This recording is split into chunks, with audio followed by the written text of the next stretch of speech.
Dear students, अगर आप BSc से हैं और बीएससी फर्स्ट ईयर से हैं या सेकंड ईयर से हैं और फाइनल ईयर से हैं और बीएससी करने का मन बना चुके हैं, तो चलिए शेयर करता हूँ मैं आज आपको बीएससी करने के लिए आपको क्या पढ़ना पड़ेगा और किस टाइप से पढ़ना पड़ेगा। ठीक है, तो अगर आप बीएससी करेंगे और आप सीसीएस यूनिवर्सिटी मेरठ से हैं, चौधरी चरण सिंह यूनिवर्सिटी मेरठ से हैं, तो आपको केवल 2 ही इसमें टर्म मिलेंगे। आप 2 ही प्रकार से बीएससी कर सकते हैं। जो फर्स्ट नंबर पे जो बीएससी हमारी होगी वो होगी बीएससी मैथ।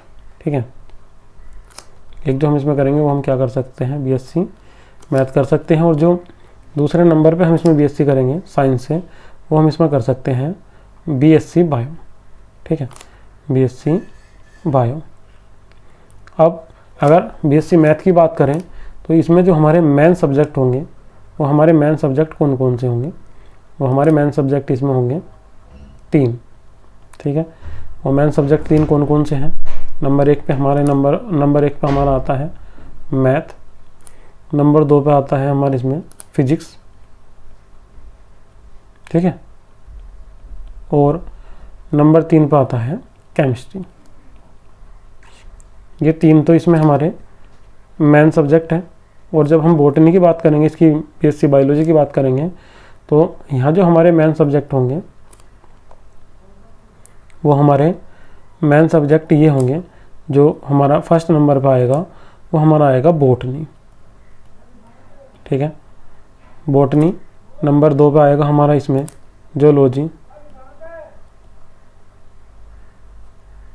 ठीक है, और नंबर 3 पे यहाँ भी हमें मिल जाता है क्या, केमिस्ट्री। केमिस्ट्री। ठीक है, मेन सब्जेक्ट मैथ है, ये समझ में आपको आ गए होंगे। मैथ और ये हमारा भौतिक विज्ञान है।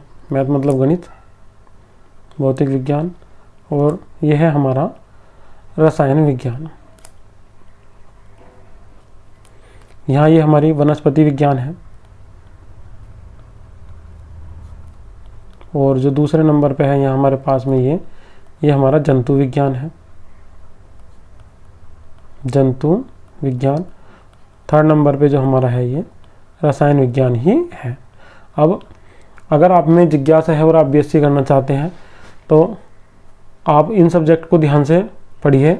और इनमें से एक सब्जेक्ट मैं भी आपको अपने चैनल पे पढ़ाता हूँ, रसायन विज्ञान, जो आपको बीएससी बायोलॉजी में भी और बीएससी केमिस्ट्री में दोनों में हेल्प करता है। चलिए बात करते हैं इनके अंक की। इनमें आपको कितने अंक मिलेंगे, कितने नंबर का प्रैक्टिकल होगा, इनके अलावा कोई और भी सब्जेक्ट आपको मिलेगा या नहीं, किस टाइप से आप इसमें पास हो सकते हो। ठीक है, फेल होने की बात नहीं करेंगे, पास हो ही जाओगे। अगर आप केमिस्ट्री मेरे से पढ़ते हैं तो मैं आपको 100 के 100% गारंटी देता हूँ, फेल नहीं हो पाओगे। ठीक है, तो मैथ जो होता है, मैथ होता है इसमें 200 का। भौतिक विज्ञान भी कितने का होता है, 200 का। और रसायन विज्ञान भी कितने का होता है, इसमें 200 का। ये सब्जेक्ट भी इसी टाइप से हैं। बॉटनी भी 200 में होगी, जूलॉजी भी 200 में होगी और केमिस्ट्री भी 200 में होगी। ये इसके मैक्सिमम मार्क्स हैं। अब जो मैथ में 3 पेपर होते हैं वे होते हैं, पहला पेपर होगा 65 मार्क्स का, दूसरा भी 65 का होगा, और जो तीसरा होगा वो कितने का हो जाएगा, 70 का। इसकी फिजिक्स की बात करें तो जो फिजिक्स में 3 पेपर होंगे वे 3 पेपर होंगे, पहला 50 का, दूसरा भी 50 का, तीसरा भी 50 का, और 50 नंबर का इसमें होता है प्रैक्टिकल। जो लास्ट में होगा वो 50 नंबर का इसमें क्या हो जाएगा, प्रैक्टिकल हो जाएगा। जब हम बात करेंगे केमिस्ट्री की, तो केमिस्ट्री भी 200 मार्क्स की ही है। तो इसमें भी 3 पेपर होंगे, 50 नंबर का एक होगा, 50 का दूसरा होगा, 50 का तीसरा होगा, और 50 नंबर का लास्ट में हो जाएगा हमारे पास में इसमें प्रैक्टिकल। ये प्रैक्टिकल है हमारा। ठीक है, तब जाके कंप्लीट 200 नंबर हो जाएंगे। जब हम बात करेंगे बायोलॉजी की, तो इसमें तीनों के तीनों में एक ही काम होगा। प्रत्येक के 3 पेपर होंगे और प्रत्येक पेपर 50-50 नंबर का होगा, और प्रत्येक में ही 50 नंबर का क्या होगा, प्रैक्टिकल होगा। ठीक है, ये इस टाइप से। फिर इसके बाद अगर हम बात करें तो इससे अलग भी हमें कुछ और सब्जेक्ट इसमें से पास करने होते हैं। जैसे कि 3rd के बाद में हमारे 4th नंबर पे आता है, अगर आप फर्स्ट ईयर में हो तो यहाँ आपको पास करना पड़ेगा ये भारतीय संस्कृति एवं राष्ट्रीय गौरव। भारतीय संस्कृति एवं राष्ट्रीय गौरव, ये दोनों में रहेगा, दोनों के लिए सेम रहेगा। इसके मार्क्स भी जुड़ेंगे, ये आपको मिलेगा 100 नंबर का, ठीक है। और जो हमारा 5th नंबर पे होगा वो हमारा 5th नंबर पे होता है पर्यावरण अध्ययन। पर्यावरण अध्ययन ये भी 100 मार्क्स का ही आता है, मगर ये केवल क्वालिफाइंग है, इसमें केवल पास होना पड़ता है। और जो 6th नंबर पे जो हम पढ़ेंगे वो हमारा होता है खेल कूद एवं शारीरिक शिक्षा। खेल कूद एवं शारीरिक शिक्षा। खेल कूद एवं शारीरिक शिक्षा, ये दोनों में सेम रहेंगे। अगर आप खेल कूद एवं शारीरिक शिक्षा की बात करते हैं तो 50 नंबर होंगे थ्योरी के और 50 नंबर होंगे प्रैक्टिकल के, दोनों में अलग अलग पास होना पड़ेगा, ठीक है। अब बात करते हैं मैथ में टोटल आपको कितने मार्क्स चाहिए पास होने के लिए। तो आप मैथ के आपको 3 पेपर मिलेंगे, इन 3 में आपको कुल मिला के कितने लाने हैं। यहाँ जो आपको लाने की आवश्यकता है वो कितने की आवश्यकता है, 66 की। केवल आपको 66 मार्क्स की आवश्यकता है। चाहिए तो आप उसे 2 पेपर में मिला के ले आइए, चाहे एक पेपर में ले आइए 70 में से 66, चाहे 2 में से ले आइए, चाहे तीनों में मिला के 66 कर लीजिए। 66 मार्क्स आने के बाद में आप पास हो जाओगे। वही कंडीशन फिजिक्स में भी है और केमिस्ट्री में भी है।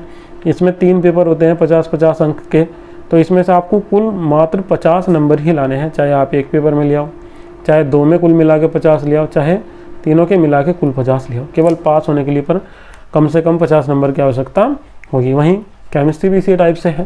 केमिस्ट्री के भी 3 पेपर होते हैं आपके 50-50-50, केमिस्ट्री फर्स्ट, केमिस्ट्री सेकंड और केमिस्ट्री थर्ड, इनऑर्गेनिक, ऑर्गेनिक और फिजिकल के। अब इसमें भी आपको कुल मिला के कितने लाने होते हैं, 50 लाने होते हैं। प्रैक्टिकल के नंबर अलग हैं, प्रैक्टिकल से अलग आपको 50 नंबर लाने पड़ेंगे। कभी आप सोच रहे हो कि प्रैक्टिकल सहित मिला के 50 नंबर लाने हैं, नहीं, प्रैक्टिकल छोड़ के आपको 50 नंबर इन 150 में से लाने होते हैं। अगर आप नहीं लाते हो तो आप फेल हो जाओगे, ठीक है। ये 50 नंबर आपको लाने ही पड़ेंगे। वही कंडीशन बॉटनी, जूलॉजी और यहाँ फिर से केमिस्ट्री के लिए भी है। और मैं यहाँ आपको एक बात और बताना चाहता हूँ, अगर आप 3 सब्जेक्ट का एग्ज़ाम दे रहे हैं, ये आपके क्लियर है, और अगर आप इनमें 3 में से 2 में पास हो जाते हो, एक में भी पास, दूसरे में पास और तीसरे में क्या हो जाते हो, फेल। आप 50 नंबर का जो क्राइटेरिया है जो आप वो क्लियर करना था, आप वहाँ तक नहीं पहुँच पा रहे हो, तो फिर आपकी बैक लगती है, ठीक है, आपकी बैक लग जाएगी। इस बैक लगने से आपको मौका मिलेगा दोबारा कि आप जिस पेपर में फेल हुए हैं उसे अपने को निकाल लीजिए और अगली क्लास में पहुंच जाइए। यहाँ आप जब तक अपनी बैक नहीं निकालेंगे आपको फर्स्ट ईयर में पढ़ने की आवश्यकता नहीं होगी, आप सेकेंड ईयर क्लास में ही रहेंगे। जब बैक निकल जाएगी सेकेंड ईयर का एग्जाम दे पाएंगे। और अगर किसी कारणवश आप बैक क्लियर नहीं कर पाते हो तो फिर आपको फर्स्ट ईयर की पढ़ाई करनी पड़ेगी, ठीक है। आपका सेकेंड ईयर से एडमिशन जो होगा वो निरस्त हो जाएगा और आपका एडमिशन फर्स्ट ईयर में चला जाएगा। फिर आपको एग्जाम फॉर्म भी फर्स्ट ईयर का ही भरना पड़ेगा, ठीक है। तो मैं भगवान से प्रे करता हूँ, प्रार्थना करता हूँ कि आप कम से कम जो इसका मिनिमम क्राइटेरिया है वहाँ तक तो पहुँच ही जाए, ठीक है। इसके अलावा अगर आपको कुछ भी और इसके बारे में पूछना हो, आप यहाँ कुछ पूछना चाहते हैं मैं ना बता पाया हूँ, तो आप वीडियो के नीचे कमेंट करके पूछ सकते हैं। मैं भगवान से प्रे करूँगा कि आप कम से कम पास हों और अच्छे से अच्छे नंबर तक जाएं। Best of luck.